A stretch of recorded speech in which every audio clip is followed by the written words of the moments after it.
Good morning, traders. Welcome to Friday of this beautiful week. Make sure to swing over to ssftg.com/brief to grab your morning brief levels. Before we jump on in, as always, we need to check the news, see what's going on today so that we're not taken by surprise.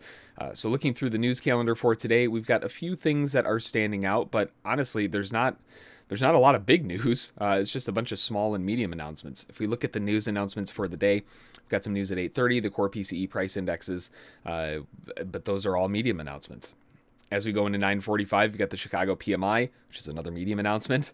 10 o'clock has more medium news announcements with the Michigan consumer expectations, but there's no large news for today. So with that said, we do have our normal Friday stuff with the CFTC speculative net positions and the U.S. Baker Hughes total oil rig count and all that stuff. But as far as large news announcements that could potentially move the markets around a lot, we really don't have any.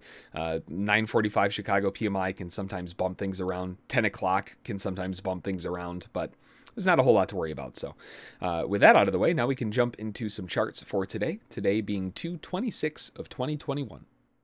So first up on the list is going to be the NASDAQ, and the NASDAQ is forming some pretty wild movement. We've got a pretty gross looking megaphone going on, and the megaphone originally actually started with these smaller swings, which now ended up turning this into an avalanche wedge, which we've been seeing a lot of as well.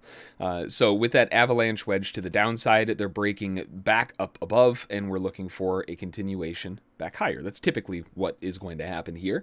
Now, that said, there are a few caveats. When that is going to happen, I usually like seeing MACD divergence or something to support the fact that it should be turning higher, which we don't have. In fact, the only divergence that we have is against the longs, which doesn't really help.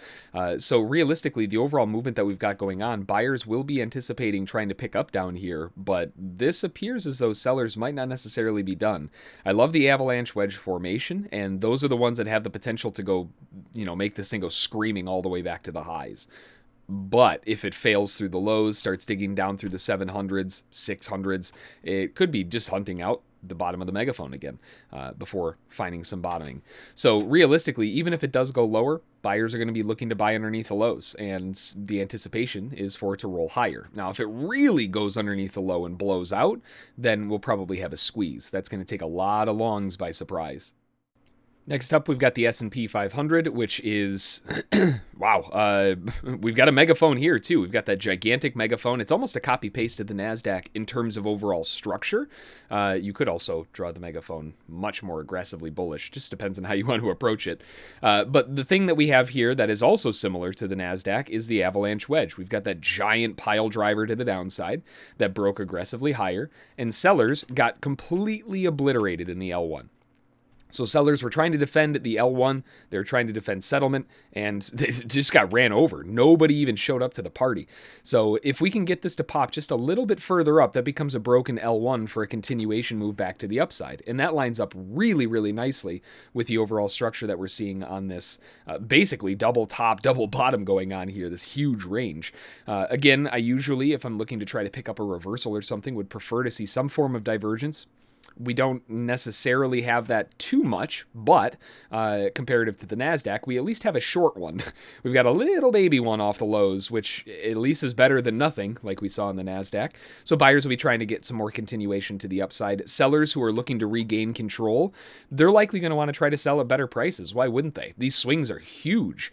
So it makes a lot more sense for sellers to want to sell heavily, more so up towards like the 3,900s rather than where we are now.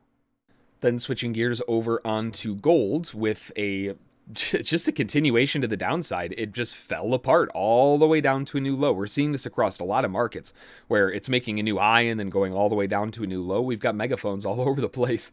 In this case, we don't have like an avalanche wedge or anything like that, but this was a really strong drive to the downside back below the 1800s, right? This move was an attempt to get above 1800s, and it looked like it completely failed. There's a huge amount of accumulation above 1800, and it shoved the market right back down again. Chances are, if it does make its way back up there, we're probably going to see a lot of volume. If we look at the overall volume up in just that zone, right at 1808, right? So right in that area is where it's expected to see a very large amount of volume to start coming back in. That's where earlier sellers were building in. If it comes back, they'll look to reload there. And if, well, buyers are stuck from the top, that's where their break evens are going to be, somewhere about halfway back to all the way back up to the highs. Either way, it doesn't look like we've necessarily completed the downside objective yet. We're still hunting out the bottom of the channel, bottom of the wedge, whatever you want to call this thing that's setting up right now. But we do have some divergences off the lows, so the underlying is getting a bit weak. We'll have to see how far it can go. But buyers will definitely be looking to pick up swings off the base, and sellers will be looking to pick up swings off the top. And then switching gears over to crude oil, we've got a pretty good base of support that's being built here, and the market continues to go sideways. The underlying is still demonstrating weakness, which is great for a top to be formed.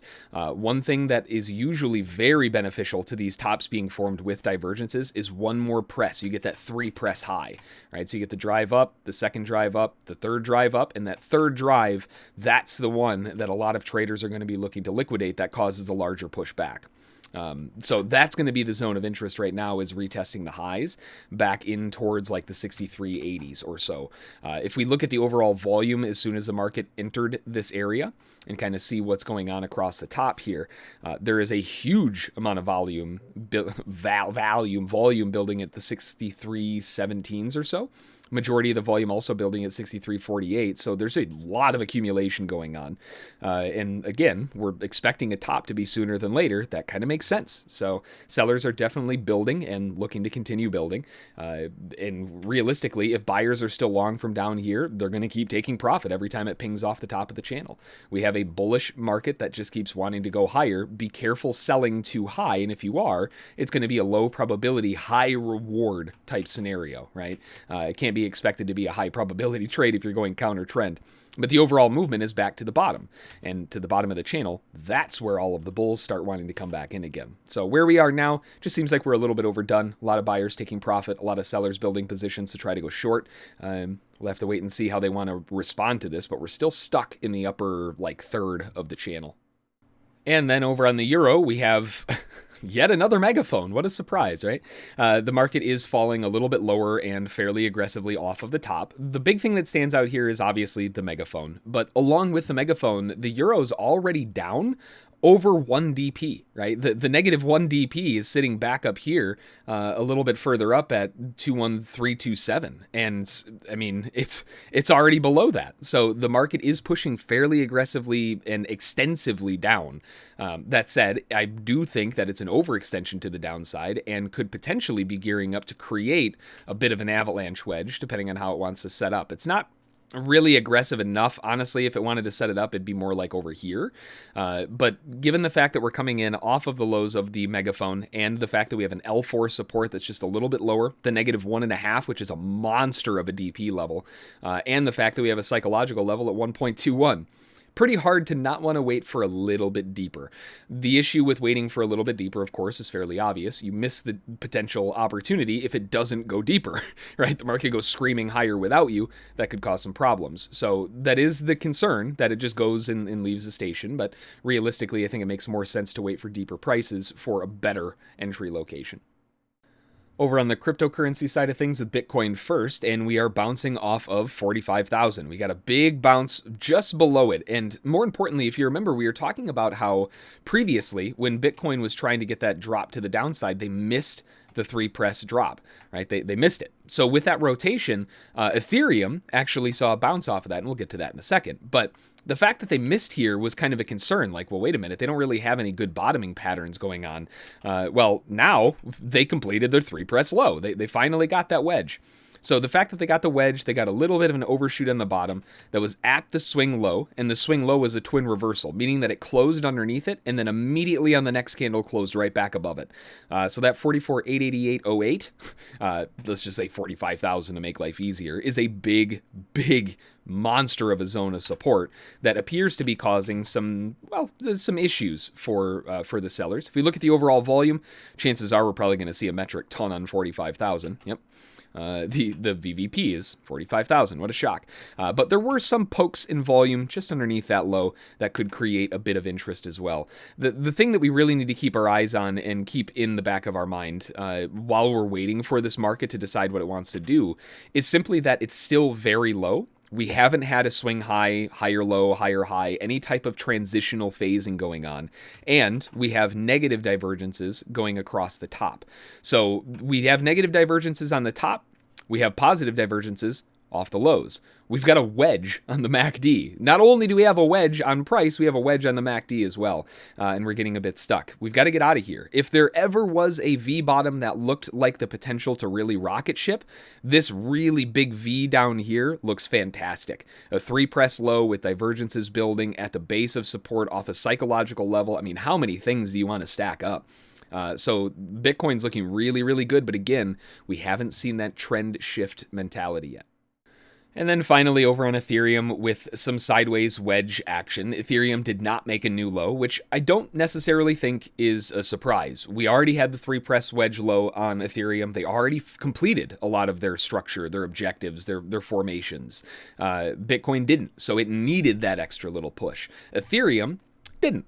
We already completed all of that. So we're seeing an L5 bouncing off of the lows relatively aggressively. Didn't quite hit a -1 BP, but came close. It's also a trap below the previous swing low underneath here, and a chance for earlier sellers who may have gotten stuck over here to get out of break even.